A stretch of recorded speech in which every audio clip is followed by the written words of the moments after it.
உங்களுக்கு தெரிஞ்ச எல்லா இடத்துலயும் தேடி பார்த்துட்டீங்களா? அப்படி எங்கதே போயிருப்பாரு? எனக்கும் தெரியல ஆனந்தி. நான் சொல்றேன், தப்பா நினைக்காதீங்க. இந்த பிரச்சனைக்கு காரணமே நீங்கதே அன்பு. நானா? ஆமா, நீங்கதே. நம்ம காதல் விஷயத்தை நீங்களும் சொல்ல மாட்டேங்கிறிய, என்னையும் சொல்ல விட மாட்டீங்க.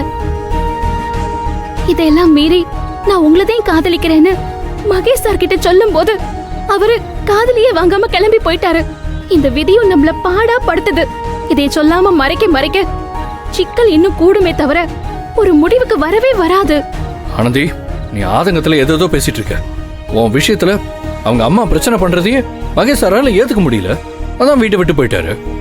நீயே இல்லைன்னு தெரிஞ்சா இந்த பிரச்சனை எந்த அளவுக்கு போகும்னு கொஞ்சமாவது யோசிச்சு பாத்தியா? எங்கேயும் போகாத அன்பு. மகேஷ் சார் புரிஞ்சுப்பாரு. என்ன கொஞ்சம் கோவப்படுவாரு. அதுக்கு பிறகு நம்ம வழியில குறுக்க நிக்கவே மாட்டாரு.